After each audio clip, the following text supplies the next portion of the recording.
All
right, good evening, everyone. Hello, and welcome to No Credentials Required, where you don't need a press pass to talk sports.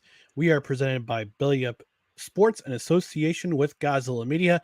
I'm going to bring in my co-host, who I believe is probably under investigation by the federal government for the FTX scandal. I'm going to bring in Dustin Henry. Dustin, how are we doing today? Hey, we can't talk about that. I've been advised by my legal counsel. Okay. What a story! What a story that is, man! My goodness, if you pay attention to other things other than sports news, you gotta check out this FTX bankruptcy. It is bonkers. Oh, goodness. I think usually most bankruptcies probably are, but yeah. When they said nerds would rule the world, I didn't expect them to be this corrupt either. Absolute power corrupts absolutely. It sure does. Well, before we get into things, I just want to remind everyone about, first off, our social media channels, which are right down here below. If you're watching on YouTube, Facebook, or Belly Up TV, we're live currently. So check us out on Twitter, Instagram, and TikTok at NoCredsREQ, Facebook.com/NoCredsREQ. YouTube is YouTube.com/at NoCredsREQ. During the show, give us a thumbs up, give us a like, comment. We love your algorithmic engagement comments, which, we got to hear that. We got to hear that harp, Dustin. I've been waiting all day for this. We got to hear it.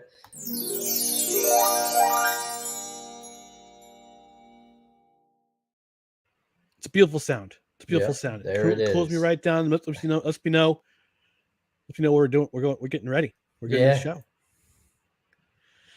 So we're going to continue on the to remind you on the podcast side, subscribe to the podcast. Spreaker is our home base, but you can also listen on Apple Podcasts, Spotify, iHeartRadio, Amazon Music, wherever you podcast.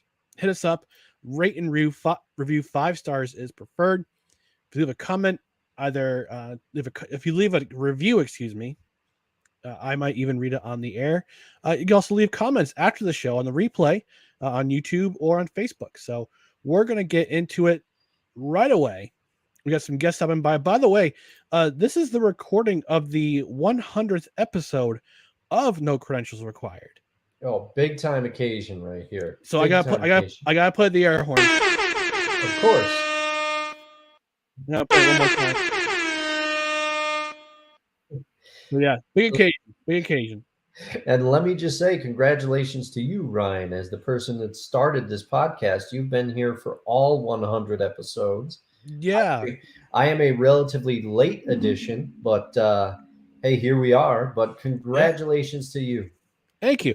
And to commemorate this occasion, I'll reflect a little bit more on 100 episodes later in the show. But to commemorate, I brought some beer back from our trip to North Carolina. I got some Sky Blue Culls from Carolina Brewery. I know it's not a local beer, but it's local down there, and this is one of my favorite beers, so I'm going to crack one open. Dustin, are you drinking anything tonight? Cheers. I am actually, I kind of went with the theme that you went with, but a little different spin on it. I am drinking Jefferson's Reserve bourbon, but I brought that with me on our last trip to Carolina, and we enjoyed it by the pool, and I kind of wish I was there right now. Me too. I mean, it's a little colder than it was in August, September when we went, but Oh still a yeah. great time. Oh, So, cheers, cheers to cheers, 100. sir. Here's to 100 more. All right. So we're going to get into it. We're going to talk about Week 10 in the NFL. We're going to do our usual wrap up, and we're going to start with our biggest upset of the week. Dustin, we kind of went over this in the show breakdown, in the rundown, but we have some differing opinions as to who was the biggest upset. But I'm gonna have you go first. Who was the biggest upset in your mind from Week 10? All right, for me, it's got to be none other than the Green Bay Packers going in and somewhat shockingly, in my opinion, beating the Dallas Cowboys. Um, that was a baffling game. Now, candidly, I did not see much of it. I was watching it on an iPad, but I was gaming with some friends of mine. But I would look periodically in disbelief. I couldn't believe that the Packers were hanging with this Cowboys defense. I thought that with anemic as the Packers offense has been, and as far as I know, the receiver that scored 3 touchdowns for the Packers, his name is escaping me. I want to say Christian it's, Watson. yeah, I was going to say it's Christian something. I thought I heard a stat somewhere that the 3 touchdowns that he scored, the Packers offense passing wise had 14 completions. So it's still not like it's a great offense, which kind of buttresses my point now. More, I cannot believe that Dallas lost this game. Yeah. Just when I was starting to believe in the Cowboys, and all the Dak haters have come out of the woodwork and they said this is why we don't like him as a quarterback. He can't win the games that he's supposed to win. It's not on him, but I do have No. to say there is some sort of weird trend where Dallas just figures out these ways to lose that are baffling in past years. And you have to wonder. It's why I said at the beginning of the season on the show, on the our NFL preview, I said the Cowboys, I think, are going to cowboy at some point.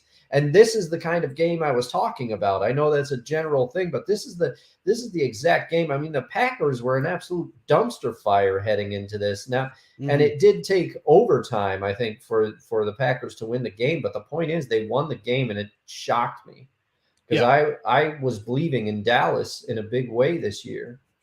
Yeah. You can't pin this loss entirely on Dak Prescott. No. You can, however, pin it on Mike McCarthy, no relation, who finds a way to lose games. It's his coaching. I don't know what it is. They've been doing so well with the balance they've had on offense. They've reestablished the run game.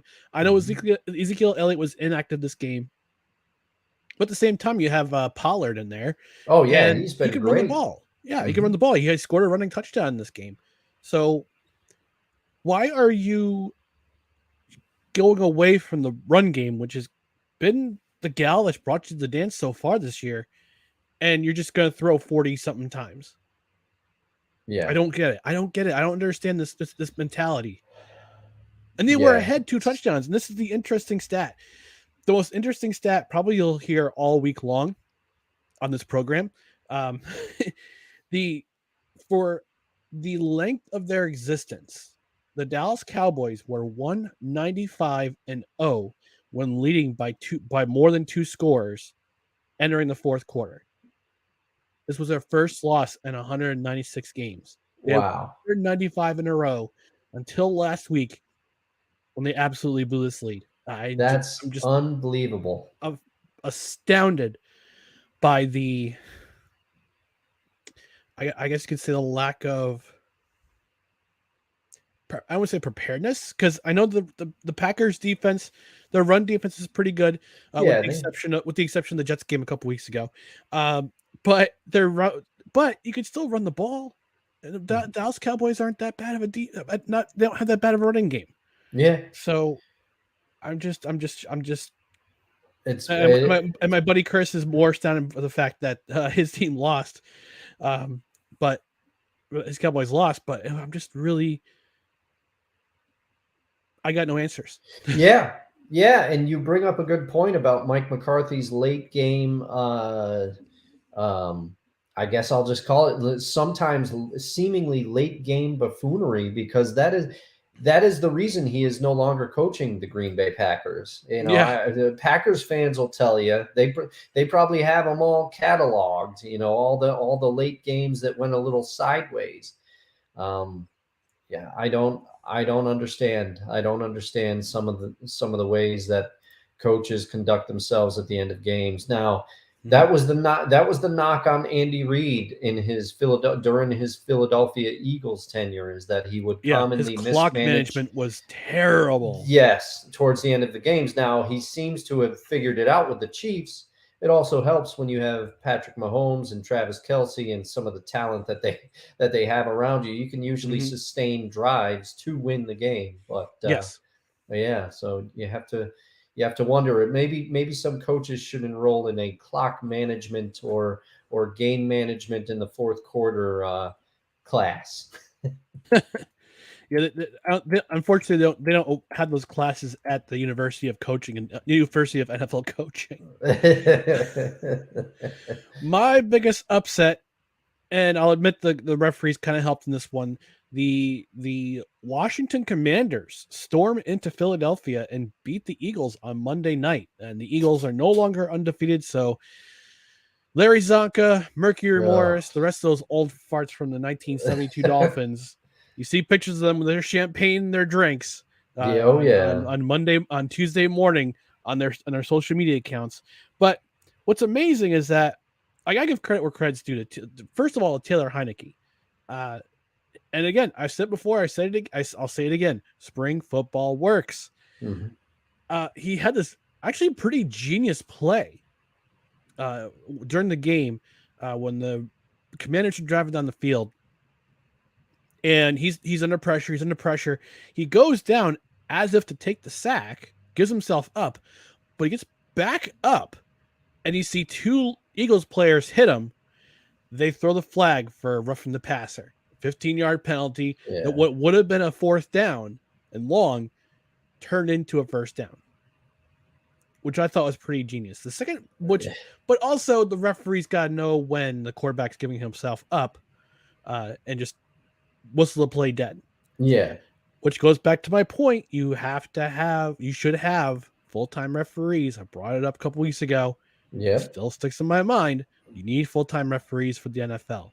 The other thing was a missed face mask call, which would have given the Eagles a first down and continued one of their drives to try to tie the score or at least go ahead. And that no call contributed to the Eagles turning over the ball. Washington kicks the ball deep with seconds to spare. The Eagles try to do a lateral, Oh and yeah. I could hear the wacky sacks playing, the Benny Hill wacky sacks playing when the ball's being lateraled, and it's a scoop and score. So that's the win. That's the win Yep. for the Washington Commanders or the Philadelphia Eagles, and we have no more undefeated teams in the NFL this season.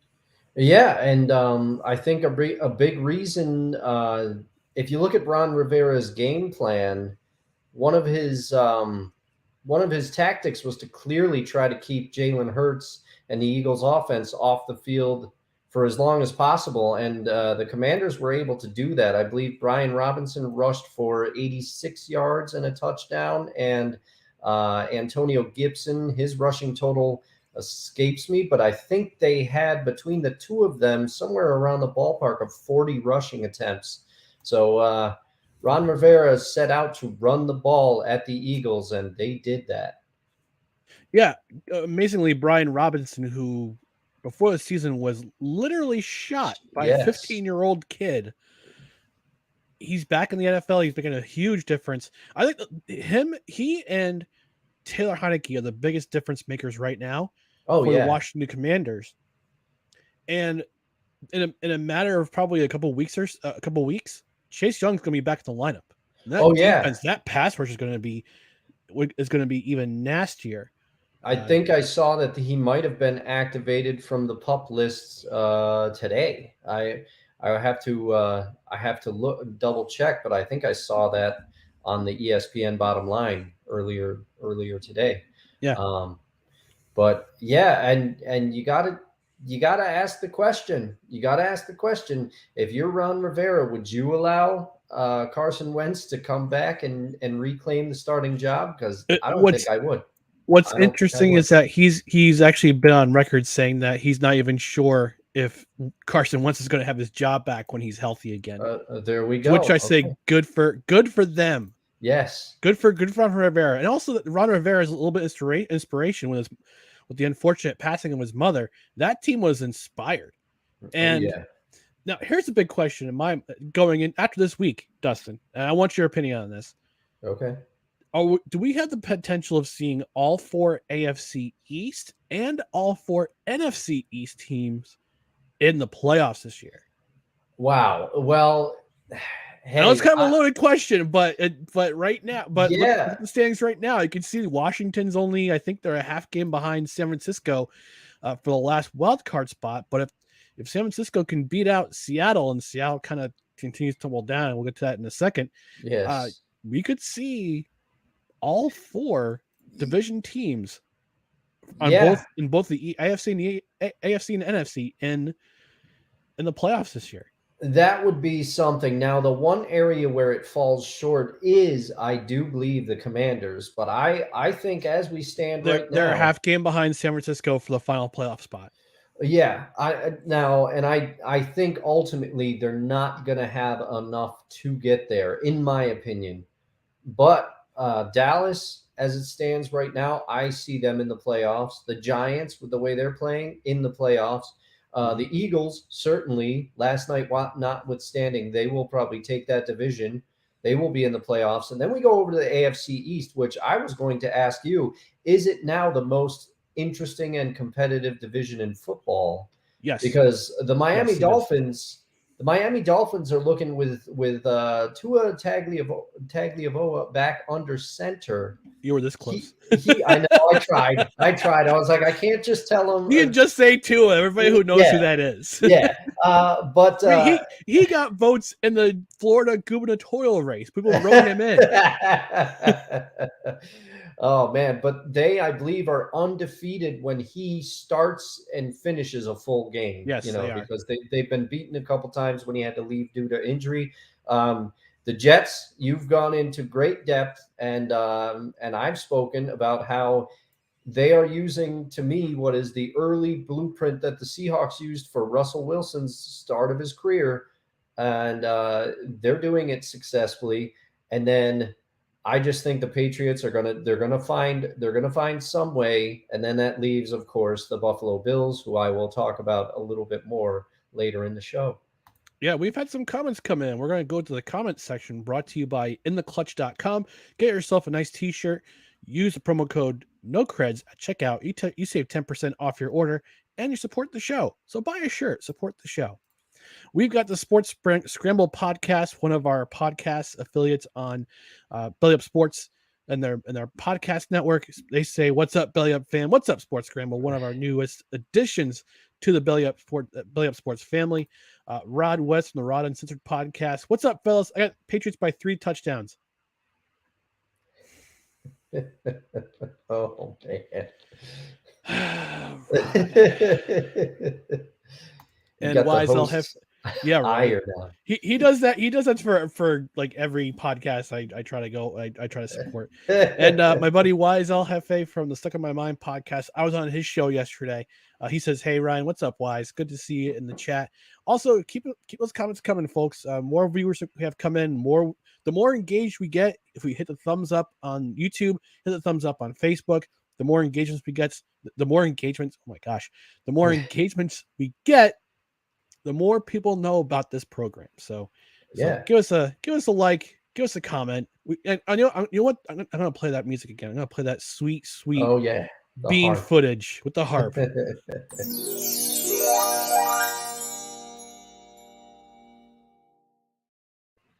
Yeah, engage with us during the show. It's awesome.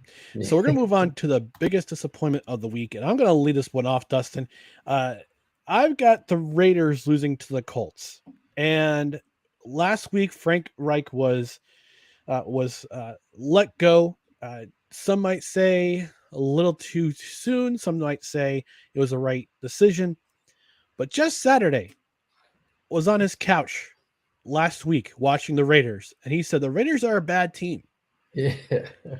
He becomes interim head coach on Wednesday, and he coaches the Colts to a win over the Las Vegas Raiders. I mean, Yeah. Yeah. and my disappointment is with not so much with the Colts, not so much with Jeff Saturday, because Yeah. I have a mea culpa. I subtweeted, I quote tweeted a report. I think it was a beat reporter for the Colts saying that Matt Ryan was going to start, and I said, well, Jeff Saturday just might as well change his title from head coach to tank commander. Mea culpa. I was wrong. Here's your receipt, Colts fans. So, but the Raiders had just I don't get it. I think they've blown like what three leads by more than 15, by more than 15, by more than 14 points, and then I don't think this is more of a back and forth game, but Yeah. for some reason, Josh McDaniels, we talked about Mike McCarthy, but Josh McDaniels, I've said he's the Mike McCarthy of the AFC. You have said that for a while. And I'm right. I'm Yeah. still right. Yeah. You are. You are. He and I had said before the season, because I think we were both a little, we thought the Raiders could be sneaky good. And Yeah. the thing that I had said is, oh, Josh McDaniels, he's no doubt learned from his time with the Denver Broncos. He was a younger coach then. He's not going to make some of the same mistakes. And I mean, he seems to be making some mistakes still. Yeah. Yeah. And I've also said some coaches are better coordinators than they are head coaches. Mhm. Josh McDaniels is again proving me He's right. So Yeah. and I know my buddy Jeff Levac of Levac and Goss podcast and now the Columbus Lions coaches show, because he knows part of the Columbus Lions in the NAL now. I don't know how much he actually was on Pugsley's Pit, which is one of their Godzilla Media podcasts, today, and he gave a sneak preview on his live show earlier this afternoon. And I just can't express the sorrow he has. And he believes that the Raiders are doing this on purpose. Oh. Because I think they said they think they want to get rid of Derek Carr. Derek Carr. Yep, Derek Carr. Yep. I'm trying to remember David Carr would play in the Houston Texans. Yeah. They did Derek Carr. And they're gonna pick up one of the top two quarterbacks in the draft this year. I don't think it's as simple as that. I mean, he might have a point, but the Raiders find a way to lose games. Yeah. And unfortunately, they lost to the Colts, who are one of several teams still in the hunt. They're actually still in the hunt, and we both talked about before the season about the Colts being probably the default winner of the AFC South, and it might be a little complicated now with the Tennessee Titans now being in the mix, being in first place now that Ryan Tannehill's back, and they narrowly defeated Denver, which I need to ask, is the Denver Broncos offense historically bad or hysterically bad? That's my biggest question. Oh, man. But the Raiders somehow find a way to lose. I don't get it. Do. A team with this much talent and that talent, I guess you could say much talent on both the player side and the coach's side, they should not be losing this many games. Yeah. It's something that doesn't quite add up. They lost the Cardinal game. They had a big lead there, and Kyler proceeded to run all over them. The Las Vegas Raiders are rapidly becoming the NFL's get right team. Oh, you've had a bad stretch, play the Raiders. You'll look all right, And I guess some of it you can give a credit to Jeff Saturday. That offensive line blocked better than they have, I think, all season. And as a result of that, we're gonna have a glimpse later into the show, but it paid dividends for somebody. Yep. And but a lot of this is just the Raiders. You look at a lot of their games, they're up, and then all of a sudden it becomes the witching hour and they lose. Mm-hmm. Teams find a way to win during the witching hour. The Las Vegas Raiders are decidedly on the other side of that. Yeah. Yeah. Absolutely, they are. Dustin, for you, who is the biggest disappointment of this week?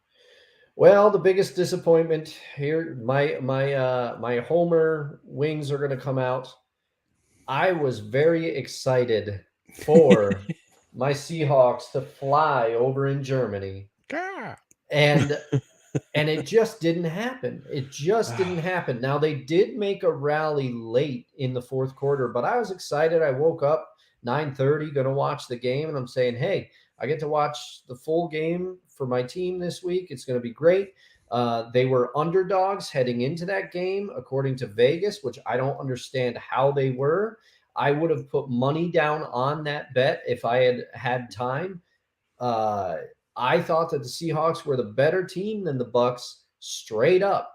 Well, it turned out, and I'd been saying for weeks that the defense was playing better. Everything you could see what Seattle's building.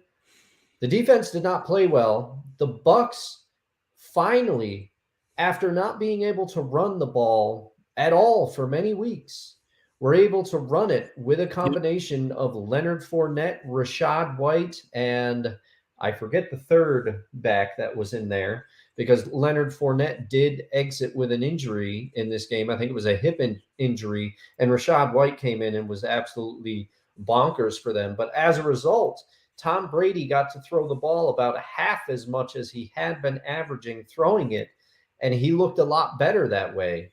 Um, he's an older quarterback. He is an ageless wonder, but you have to. It's simple math. You don't make him throw the ball as much. He's gonna look a little better, and the offensive line protected him a bit, which hadn't happened. Uh, Mm-hmm.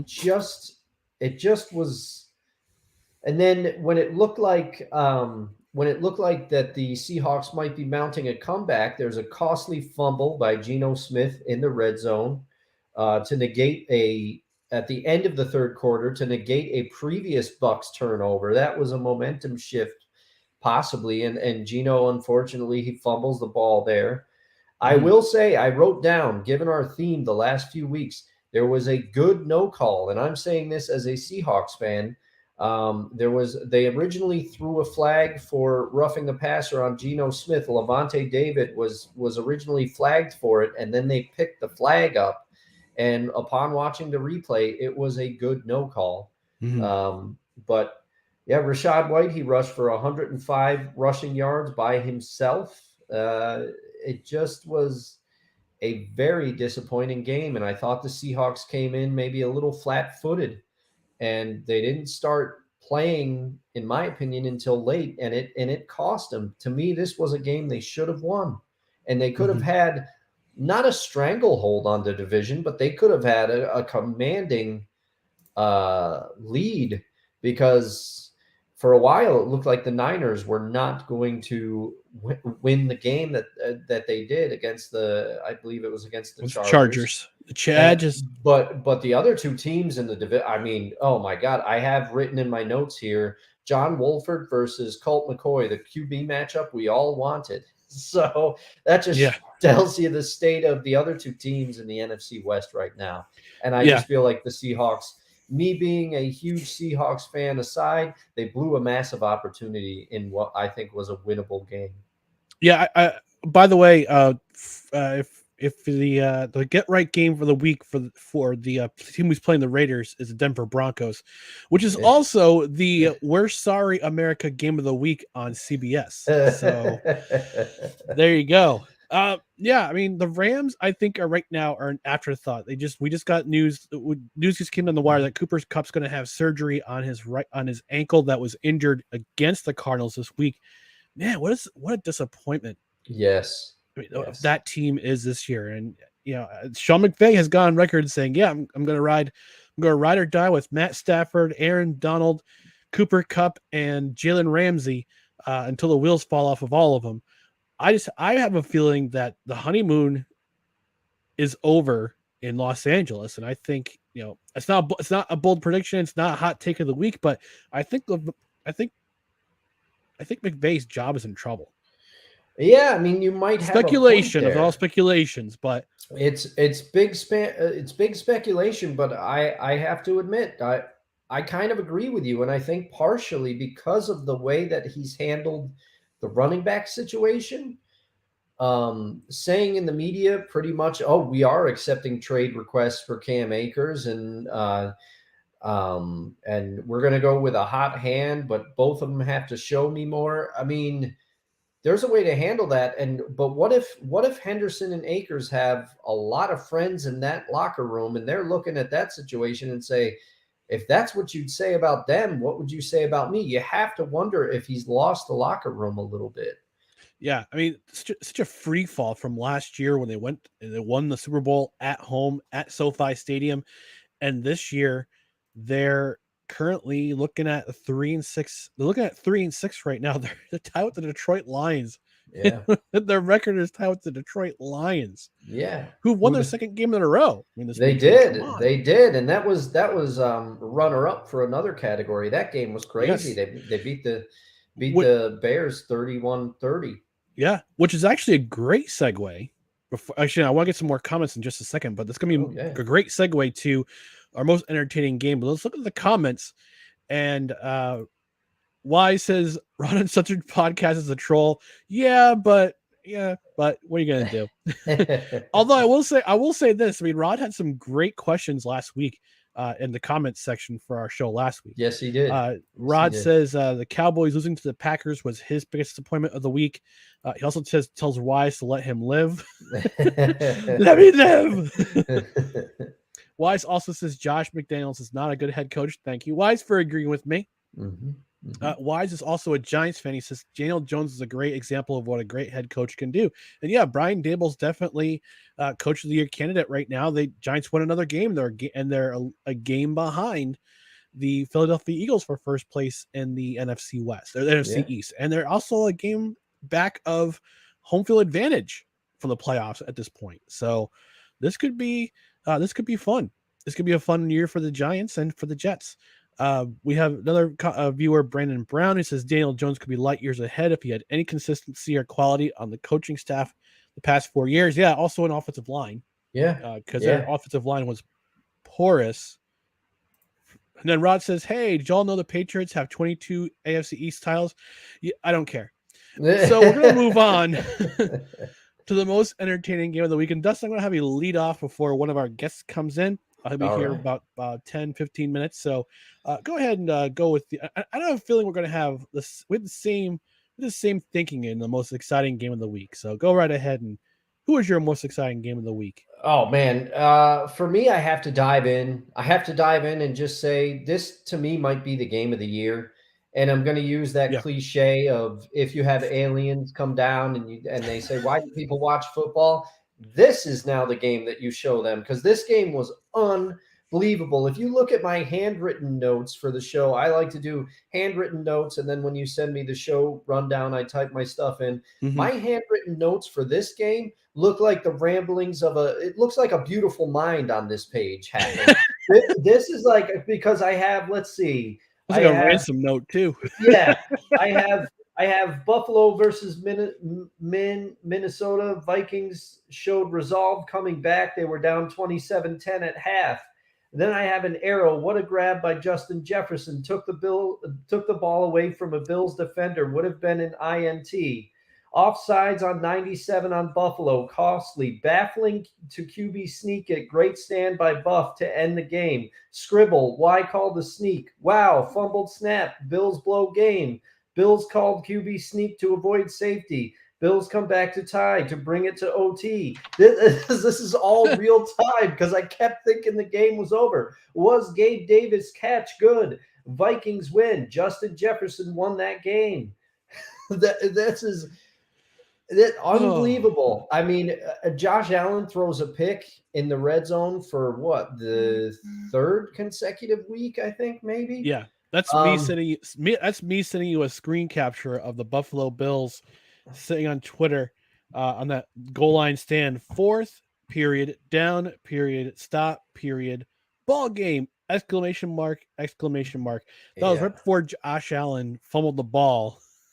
Yeah, which okay, so there's a lot to say about this game. I just read a bunch of ramblings, but the one question that I had for you and the one question that I was itching to ask. Now, Mm-hmm. Keyshawn Johnson Keyshawn, J. Will, and Max. He said, if it's me, I take a safety there. I take a safety. I give him the 2 points. And Dan Arlovsky, who was on the show, said, if I wasn't announcing that game, I'd eviscerate you for doing that. You never give them points, especially when there was 40 seconds left, and with that offense, you never know what could happen. He's talking about the way that game was going. And it made me think, I can see the rationale behind trying to avoid the safety. But if you just want to get the ball out of the end zone, why not run the wildcat for that play and put the ball in a running back's hands to see if he at least can get it out of the end zone? Why give it to Josh Allen on that play? Why Yeah. have him? Now I know the botch snapped. That usually doesn't happen, but a QB sneak to get it out of the end zone, run the wildcat and do a direct snap to a running back and let him get it out of there. That was my thought. Yeah, actually, I didn't hear that point, but Keyshawn Johnson I actually kind of agree with him. Yeah. I actually do agree with him.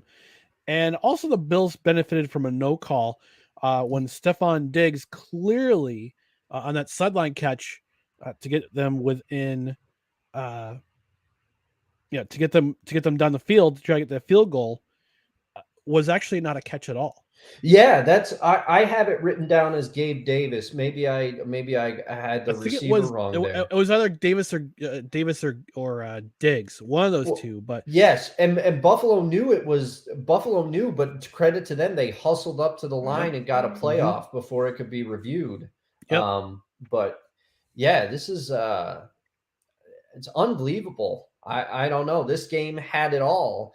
And to me, some people commented, they were saying, "Oh, Kirk Cousins, he's making unbelievable throws down the stretch." Now, I haven't played in the National Football League. I haven't done a lot of things in life, but to my eye, it wasn't so much the throws that Kirk Cousins was making, it was the catches that Justin Jefferson was making. hmm I've talked about the biggest catch in the game, in my opinion, was the Buffalo defender had his hands on it. He had two hands on the ball. It was a pick, and Justin Jefferson ripped it away with one hand. It was unbelievable. I wrote, "Wow, what a catch!" with 3 exclamation points. And that's why I have in my notes Justin Jefferson won that game. I yeah, I it was so to me, yes, Kirk Cousins, are we perhaps a little too harsh on him from time to time? Maybe we are, but it's because he's shown us in the past that he doesn't always do the best in big games, and that he can do enough to have you win some games, but he also can make some decisions that sometimes you're just wondering, why'd you make that throw in that situation? And this, I think, mhm. was a case of a receiver almost single-handedly for the Vikings taking over that game, because you had a Dalvin Cook fumble that he thought he was going to be kicking himself. This game, I know I sound like I'm just rambling, but the Vikings showed incredible resolve to come back down the way they were 27-10 I think at the beginning of the fourth quarter. Unbelievable comeback. What a game. What a win. There was so much back and forth. Yeah. So speaking of back and forth, we've got ourselves a guest waiting in the green room. He is the co-host of the Corner Booth podcast. He's also the co-host of the Corner Booth pregame on Thursdays at 7.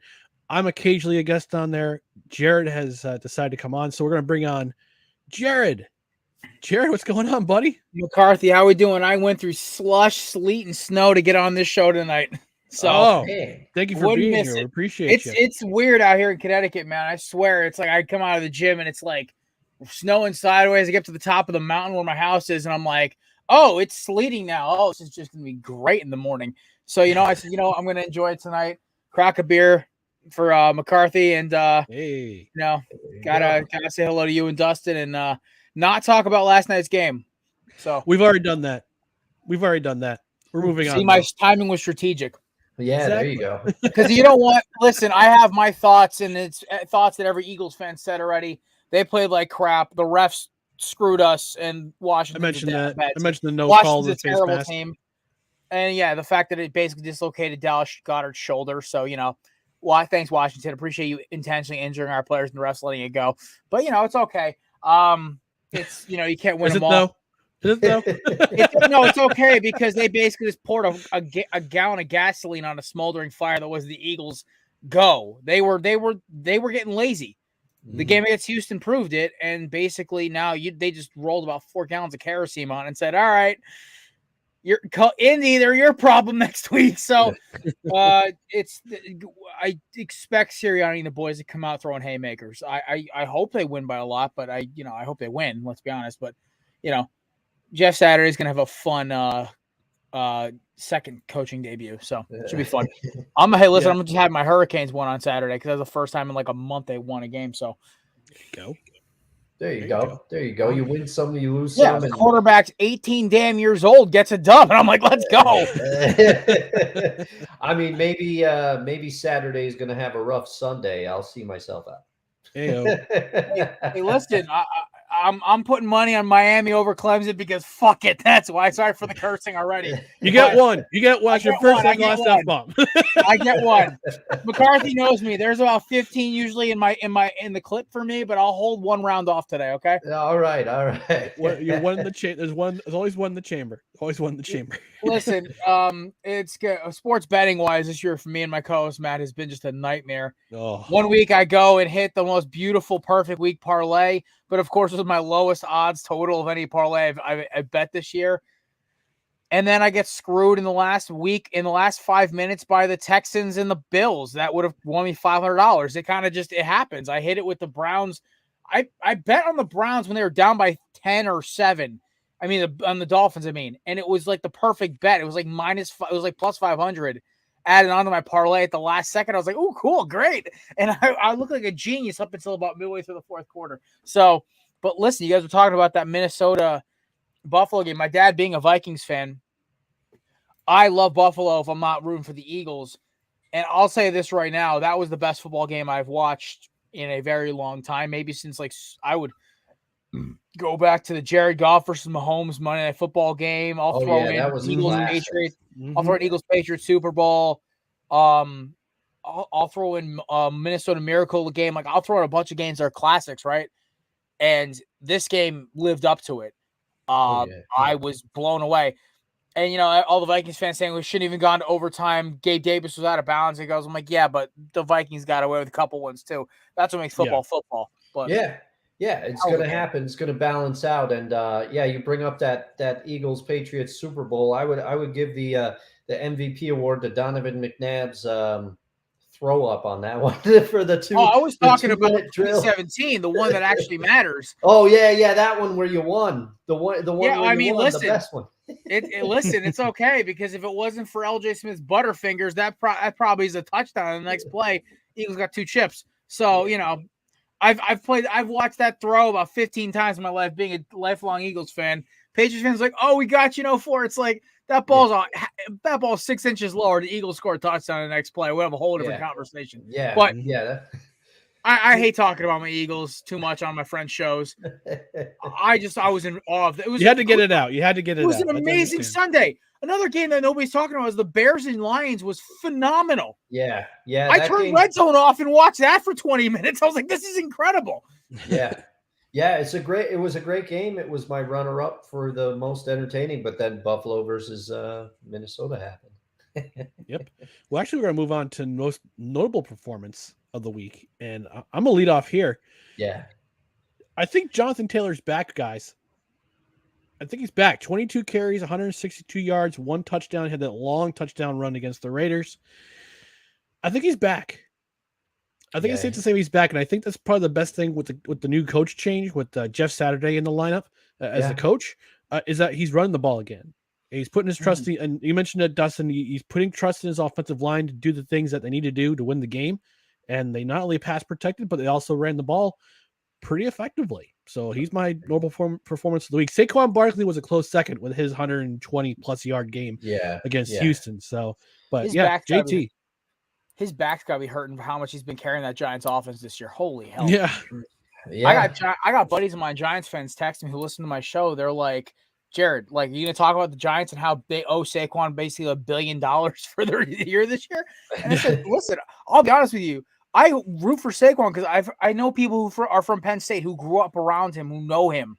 He's a really nice dude, apparently. Like, it was like, I hate admitting that about rival teams' players, but I've heard nothing but great things about Saquon as a person.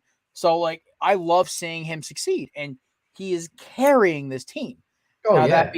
That being said, I think my performance this week is Justin Jefferson. Guys, I don't care how much Kurt Cousins does his little dances and everything.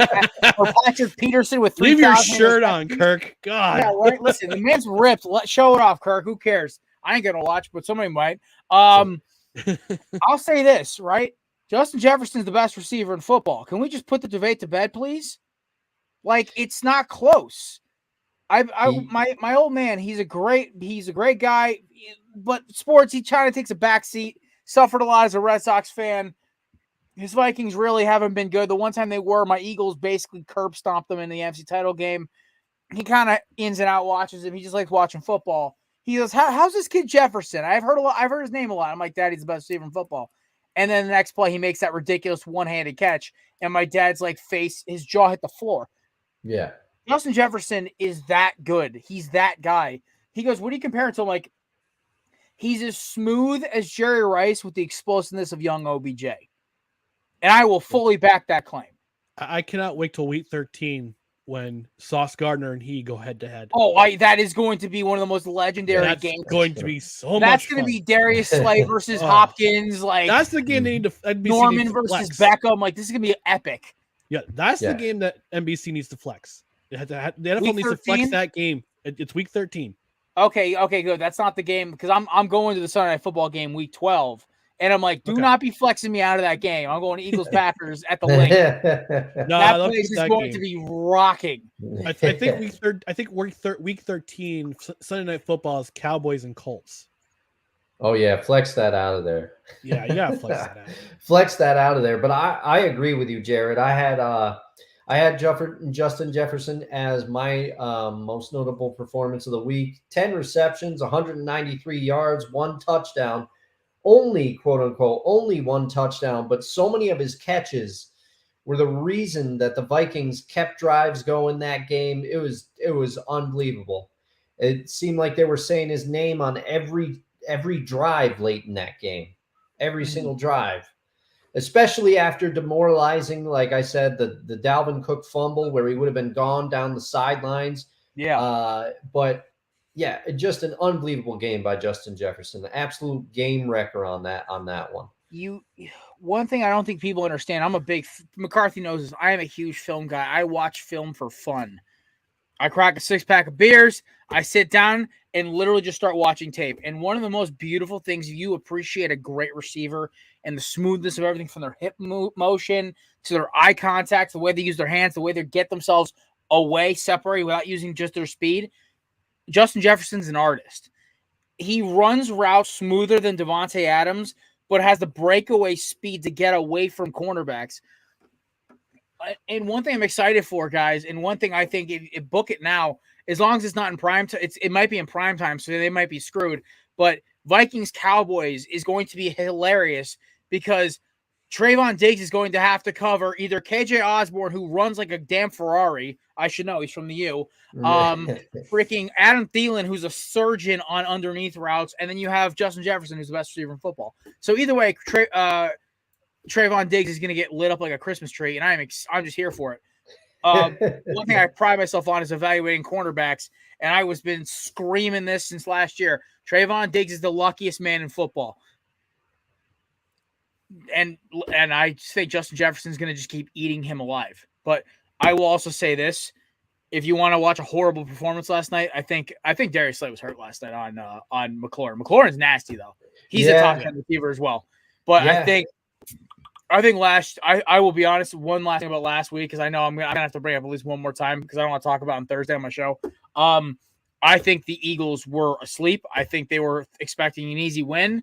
All the talk about the Monday Night Massacre too, all these stupid things, and I think the Eagles needed a good kick between the legs, and after watching Jalen Hurts and AJ Brown's press conferences, Colts we'll see in 6 days. But also, boys, what do you want to talk about? I'm here for another 10 minutes before I gotta go cook a steak that's been soaking in pesto because I'm trying a new experiment tonight. But well, next segment is our hottest individual take of the week, and since you have only 10 minutes, there, Jared, let's go to you first. Defer to you first. Lead it off. What's your hottest individual take from this week in the NFL? My hottest individual take is that the Texans and the Lions are not going to finish in the bottom 5 in the draft. Oh, the Houston Texans, I've watched back-to-back weeks against NFC East teams. 2 teams that are going to make the playoffs, and the Giants and the Eagles. 2 teams that are very well coached, and Brian Daboll and Nick Sirianni. It's just growing pains they're going through. Now they have Nico Collins back and Brandon Cooks back. Without those guys, they still took the Eagles about, I'd say, 7 out of the 12 rounds, and then, A.J. Brown and Hurts just started imposing their will on them, but that's just what happens. They're a top 5 team versus a team that hasn't really gotten anything. I think Davis Mills is a franchise quarterback. I think this kid, his reads are great. He's athletic. He's got the arm talent. Everything is there. He's been overshadowed by the fact that they've been a dumpster fire for 2 years now. Yeah. But Lovie Smith's kind of curtailed him, even with I can't remember the guys, the head coach they had last year. David Culley, I think. David Culley. I knew it was David C. With David Culley there, David Culley at least taught the kid, like, listen, screw it. Step back and rip it. There's not like what's the worst happening? You throw an interception, they're gonna be a top 5 team anyway. And they went and got Derek Stingley, who has secretly put together a great season. He just doesn't play in New York, so he's not getting Sauce's attention. I think Sauce is the better cornerback. I just think Derek Stingley's a freak athlete, and he's going to have a great I think of him like a skinnier Patrick Peterson when it comes to the athletic ability, like DRC. Like a Dominic Rodgers-Cromartie, kind of a skinnier, great man-to-man corner, plays athletically well. And the biggest key to this Texans team is Dameon Pierce is that dude. Yeah. The Texans have always had, when they're good, they always have a good running back. Steve Slayton, Amon Green for a hot minute, right? Yep. And then you go all the way back, you throw it back to my man Arian Foster. Oh my God, Mr. One Cut himself. They've always had a decent running back. My boy from the U, Lamar Miller, another one for those Deshaun Watson teams. The Texans are going to be a good team. They may beat the Browns when Deshaun Watson shows up. Like I am seriously saying, like, do not be surprised if Mills comes out and chucks a couple bombs, because one, that Cleveland secondary looks free. That Cleveland defense looks so overhyped, and 2, Houston's hungry. And with the Detroit Lions, all that talk about Danny Campbell getting canned, man, they're fired up. Yes, they beat the Bears and the Packers. Yeah, but I don't need them to go 9-10-0 the rest of the stretch. I need them to win like 6 games, 5 games, which they could easily do. The record is not, their schedule is not hard. And this week against the Giants, I'm not betting this game because I'm not an idiot, because I don't feel like losing any more money. But I'm telling you right now, if you want a fun bet to say throw in the F it bucket, just say screw it, throw it right, like throw money down on the Lions, because this game is going to make no sense. Jeff Okudah is playing like a top 10 corner. Finally, it just took him 3 damn seasons, and that offense is clicking again. Jamal Williams is the perfect back for that system now with Swift. So that's my hot take. Texans and Lions are playing way better than the record show, and they will both not be top 5 teams in the draft. What's hilarious is that the Saints will be, and who owns the Saints pick? No. Yeah. You must Will Anderson. Put him next to Josh Sweat and Hassan Reddick. Let's get the sacks going. If Howie Rosen is a Sith Lord, and Joe Douglas was under his tutelage. Man. Yeah, you are probably rooting in the most negative way possible for Andy Dalton at I despise the New Orleans Saints. So I love the city of New Orleans, but watching their Saints just not be good, it's just music. Like, the NFC East teams I despise. I actually don't mind the Giants as much as people think I do, because a lot of my best friends are Giants fans. I grew up around Giants fans. My family are Giants fans. Alden's I brother's a Giants respect fan, I that know. blue blood fan base. I love it. It's great. They're like the Jets. Them and the Jets. Gosh, I love those fan bases. They're fun. As much as when I'm at their games, I want to throw hands at their fans, but that's different. I'm an Eagles fan. I've had a few beers in my system. But Washington, I hate their players. Dallas, I hate their fans and their players. And New Orleans, I laugh at the delusion of their fans and despise their players. So it's that one random team that makes no sense to me, because I love the city of New Orleans. I love their food. Cajun is actually my specialty cooking. But to me, it's just like, I just love that. It's like our ultimate revenge for 2018, the Alshon Jeffrey drop game. Like, it's Howie Roseman's sitting there like with a cigar and a glass of whiskey with like some ominous music from like I don't know, some really somber violins in the background with some opera, just like smoking a cigar, saying, "This is my ultimate victory." Eagles at worst finishing like the NFC title game or divisional round, and they're sitting there with not one but 2 first-round picks. One of them is going to get them Will Anderson. So it's beautiful. But gentlemen, I took up like 8 minutes on a take. Please, I want to hear some good takes out of you. All right, go ahead, Dustin. You go ahead. What's your hottest individual take from Week 10? All right, I'll make this one quick, but I think I have a couple Bills fans that are friends of mine on Facebook. One of them I went to high school with. I know them. I think the talk of the Bills' demise is incredibly premature. They lost the one thing that my friend who's the Bills fan, he put on Facebook, he said, Bills are a fraud. And I just thought that was ridiculous. The Bills lost one of the craziest games. Who would have thought that a snap was going to be fumbled? There was a lot that went wrong in that game. I think the Bills has their armor been taken off a little bit? Yeah. Have teams figured out how to play them well? Probably. But are they a fraud? Absolutely not. I think they're still one of the better teams in the AFC. No problem. Now, Josh Allen, he's got to kind of rein in the red zone interceptions he's had the last few weeks. I think his arm, he's got a little bit of that, and not to bring this guy's name up on the podcast, but he's got a little bit of that Brett Favre in him too. I think where his arm, he's got so much ability in his arm, and he believes in it so much that sometimes he makes throws that he really shouldn't make. But chill out, Bills fans. I mean, come on. I get it. It's an emotional game. That was an emotional loss, but I don't think that they are a mirage. I will say one thing about Allen. I've had buddies with UCL injuries. You could tell in those throws. Go back and look at the tape, guys. Those last couple throws in that game, you could tell he was hurting. Don't be surprised if Case Keenum surprisingly starts 2 out of the next 3 games. Their next hard game is New England, December 4th. Yeah. 1st. Yeah, I mean, frankly, I was shocked he was going to start this one. I thought there's no way he starts. Me too. It. I thought he'd be done for at least 3 or 4 weeks. They have the Case Keenum show. It's always electric with Case Keenum in the lineup. But Ryan, how about you? Well, remember early in the show when I thought when I said that Josh McDaniels was not tanking for the Raiders, I forgot I had said in their show notes that he's the tank commander for the Las Vegas Raiders. They're tanking. I mean, we said earlier that we don't know how he manages to lose games, but I kind of gotta wonder if he's losing these games on purpose. This is all part of a master plan to get a high draft pick somehow. As far as I know, they don't have. I don't think they have a draft pick. I don't think they have the number 1 pick this year. They don't have a first round pick this year because of the Devontae Adams trade. Yeah, I think you're right about that. I believe they are down a first round pick for the next 2 years. I think it was a 2 first, 2 seconds for Adams. I'd have to get clear. Usually I have Matt or Mason to look this up for me. So I'm like, so I love those two to death. Shout out to Matt and Mason, by the way. But like dude, my uncle's a Raiders fan, man, and I'm praying for him right now. I really am. All right, No, let's see. but maybe I'm wrong. Maybe he's not. Maybe he is a tank commander, but for a different purpose.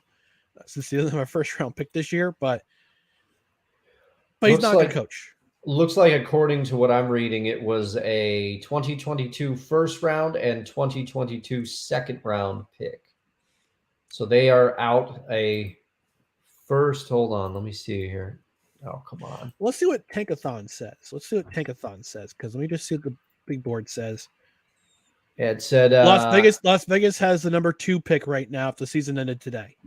Wow. So it was a 2022 first round pick. Yeah. So yep.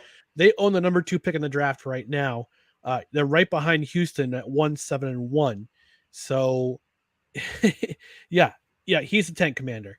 He's playing tank commander. He is a tank commander. And as much as I feel for my Raiders, my friends who are Raiders fans, I kind of wonder what's happening right now in Vegas, and this might be part of a master plan. We don't know. Who knows? But based on that haircut, Mark Davis doesn't have one. I don't know. I'm terrified for my Raiders family members. I'm telling you right now, I think this is the worst hire. I think it's worse than Nathaniel Hackett. At least Nathaniel Hackett has a rich ownership behind him. Like, the Raiders are the poorest ownership in football, and they are stuck on that contract. It's not even like Connecticut out here where you can fire at will and like unemployment doesn't come to you for a couple months. Right. You are stuck in that contract in Nevada, I believe. And the worst part about it is I from the get-go knew this was going to be a bad idea. I picked the Raiders because I just said, the Chandler Jones thing, they're going to be able to get after the quarterback. They're going to win 10 games. They're going to get whooped in the first round of the playoffs. But I figured McDaniels can't be this bad of a coach. He lost the locker room apparently within 2-3 weeks. Oh, jeez. Oh. That's rumors. He's guaranteed already lost it already with that Derek Carr press conference. I felt depressed watching him talk. As bad as I feel as an Eagles fan today, I felt worse for Derek Carr. If you're calling out your own teammates at a press conference, your season is done. Your career in that city might be done, or those players' careers. So, listen, I hate to steal a spotlight before I dip, but man, the Raiders, it's just, I thought the Broncos were bad, but like the Walmart family can just throw out money left and right. What they buy for $5.5 billion cash? They can throw escrow and all that other crap. Like, dude, Vegas is screwed, man. They're done. This is a 2-year death sentence right here. Devontae Adams is sitting like, Aaron, do you need me? He's like, I got this Christian kid. He doesn't get hurt. He just runs fast. He's 6'5". What a mess in Vegas. It has been a pleasure coming on your show today. Yeah. Actually, Jared, before you go ahead. I'm gonna give you the floor. Go ahead and plug away. You can follow me at these 2 amazing handles here. Belly Up Jared is my Twitter. I only do it. I only have it as that because it's so much harder to change your Twitter handle, apparently. But Corner Booth Jared is where you can find me everywhere else. You can find me at the Corner Booth Podcast, at Corner Booth Pod. It's on everything: Twitter, Instagram, Facebook, TikTok. I always forget that one. We do our recorded show Monday nights, released Tuesday morning. We just dropped an episode this morning. Mason just put the tweet out. And we have our live show Thursdays where you can catch guys like McCarthy, our boy Angel LeDuc, the boys from Craft Brew Sports, all of our friends stop by. It is the pregame show for your weekends and Thursday Night Football. Listen, if you like this show, you'll love that show. I just warn you right now, we curse a lot more. And one of my former co-hosts compared Joe Paterno to a Nazi, but we'll talk about that one another day. McCarthy, I think you were there for that one too. I'm not sure if I was. No, you were watching it. We had Zach from Zach Keelman from Gridiron Grind or whatever that was on. He was not ready for that take. And I don't think he ever recovered. He was like a statue the rest of the show. Yeah. But listen, Dustin, if you ever get a chance to watch it, I wholeheartedly appreciate your feedback. McCarthy is who I bring on to bring a little holiness to those unholy proceedings. But gentlemen, congratulations on the anniversary. Love this show. It's always a good listen. For myself, Matt, and Mason over at the corner booth, and Ghost, who's passed out on the couch. Happy anniversary, fellas. Have a great rest of your show. Oh, Thanks, thank Jared. you. Thank you. Thanks for coming on. Well deserved, guys. Thanks Hell for of a stopping by, show. bud. All right. Peace. All right. So thanks to Jared from Corner Booth for stopping by. Before we get on to our last two segments, we need to talk about one of our friends at Godzilla Media. That's Mohawk Honda. And listen, weather outside is going to get frightful. So you need yourself a reliable car. The seasons may change, but the one constant is the buying experience at Mohawk Honda, where you are treated with a smile. We're greeted with a smile and treated with respect. And with the weather outside getting frightful, the inventory is ramping up with pilots, passports, and ridgelines, all-wheel drive, four-wheel drive. You need reliable transportation in the snow. Remember, this is the best time to sell your vehicle, and we buy cars. And in some cases, you may be able to sell it for more than you paid for it. Just another advantage you get from the number one volume dealer in the capital region. General Manager Greg Johnson, his team of sales consultants are always available to help you in the buying process. And big news, Scott Moynihan is back at Mohawk Honda, bringing his 30-plus years of automotive experience with him. Stop in and welcome Scott home. You can also see my guy, Evan Zwalen. He got me into a 2016 Honda HR-V. It's a great car. Yes, the seasons change, but at Mohawk Honda on Freeman's Bridge Road in Scotia or online at mohawkhonda.com, we always go out of our way to please you. All right, we're going to open up a new section. We kind of change segments over so often. We shuffle things. We have to shuffle things over so often when I know credentials required. And I brought up, I listened to a conversation on Spit and Chicklets the other day about who the most dominant athlete, not in professional sports is currently, not the most dominant player in a particular sport, but in sports in general. And Dustin, I kind of posed the question to you as well, but I also want to hear in the comments too if you're still watching, or leave us a I'll tweet it later or put it on Instagram. But in your mind, who currently is the most dominant athlete in professional sports? Oh, geez. I mean, this is kind of, I was trying to think, and I have to go. I guess I have to go, and maybe with my first instinct, because I typed a response in the show rundown, just thinking out loud, and I guess it was my gut response, and I just had another athlete that came to my mind as we were talking, but I'm going to go with my gut response. Maybe Shohei Ohtani is probably, he's got to be at least in the consideration for the way we've never seen anybody that can pitch and hit like this outside of, you don't want to make these comparisons, but people like to compare him to Babe Ruth, but Babe Ruth didn't pitch for that long, in the grand scheme of things. And it also was a different era. To do what Shohei Ohtani is doing, I would say in relative obscurity. I think that's why he's not mentioned more, is because of the market that he's in. The Los Angeles Angels of Anaheim are overshadowed by the Dodgers. And let me just say this for that name. I really hope new ownership changes it. Yes. Is it Los Angeles? Is it Anaheim? Is it California? Which one is it? Like, can we have a solid? Can we be sold on one solid general area? For my money, I think they should just change it back to California Angels. Like that nostalgia that hits me. That's the team I grew up with. Yeah. Yeah, and plus Angels in the Outfield, not a great movie, but hey, we remember. Tony Danza. Yeah. So I guess my first instinct was Shohei Ohtani, and I wish I followed UFC more, because Francis Ngannou was the other name that came to mind. But they have so many events now that I can't remember what his record was. John Bones Jones had quite a run for a while there before, some things happened. But Shohei Ohtani was my gut pick first when I read this question. What about you, Ryan? It's coming down to a handful of guys.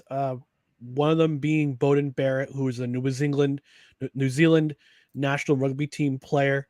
He plays number 10. He's the fly half for the All Blacks, one of the most dominant rugby teams in the world.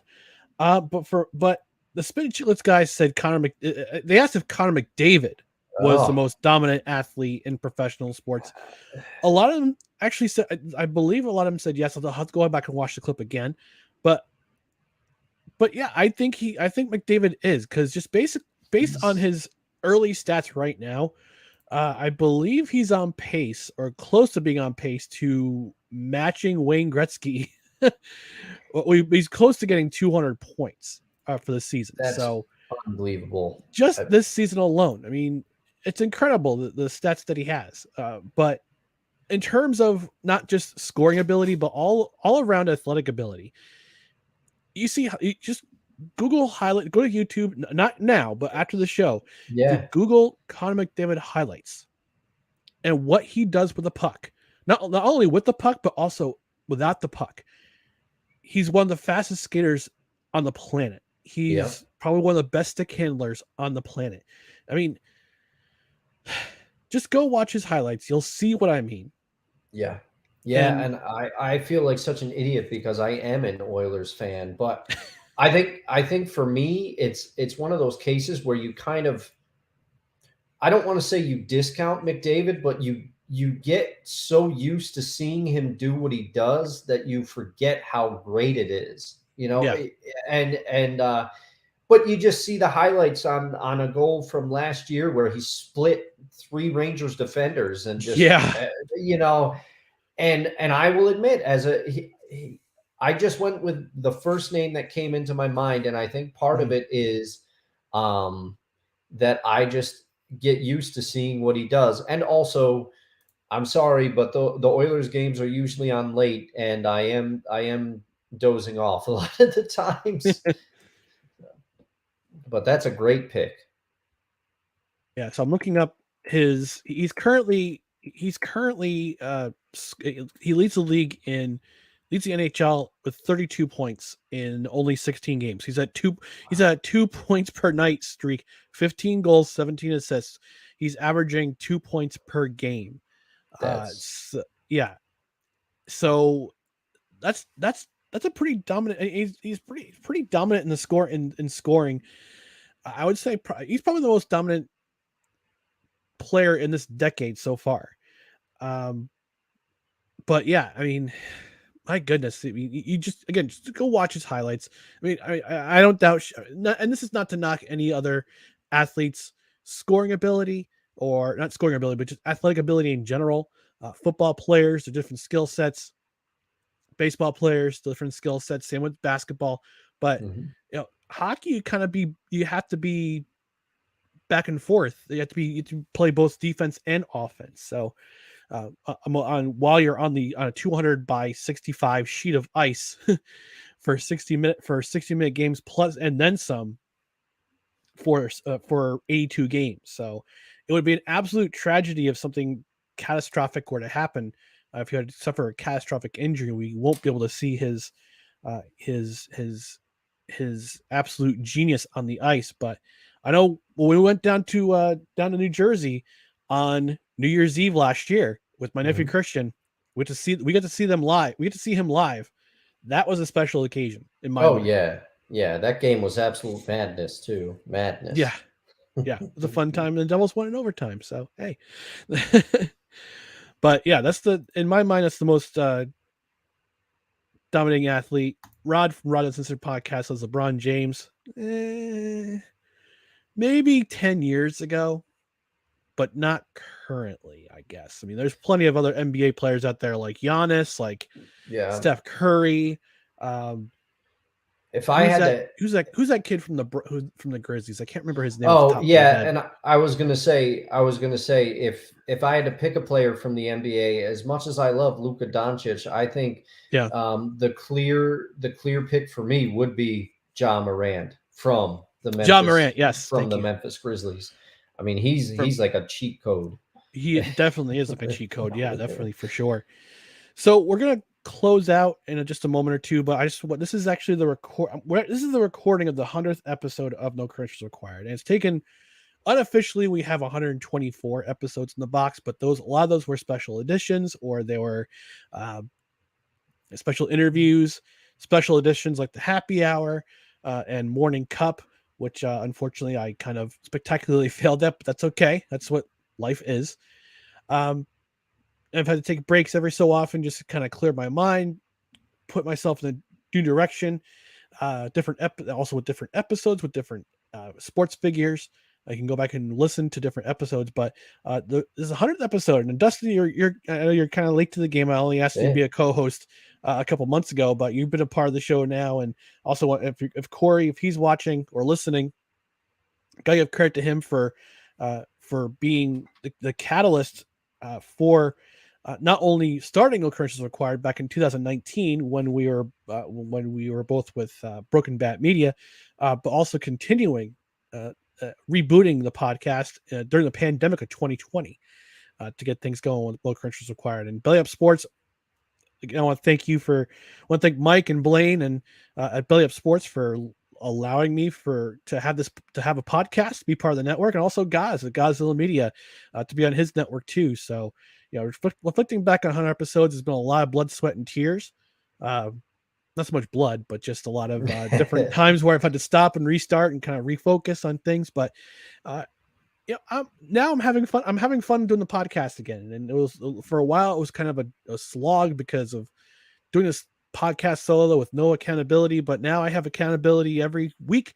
We record and we do a live show, and it's becoming fun. So to everyone watching and listening, if you're listening on the podcast side, thanks for being there for 100 episodes. Thanks for sticking with us. And hopefully the next 100 episodes we'll have a lot more material to bring to you. So, stay tuned. Pay attention to our social medias and to different things.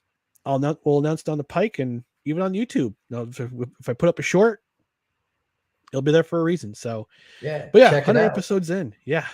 Subscribe, like, hit the bell, do all the social media things. And once again, I just want to thank you, Ryan, for starting this podcast. I know from my own brief experience of doing a previous podcast, it is a lot of work. It is not easy. I cannot imagine trying to host one on my own.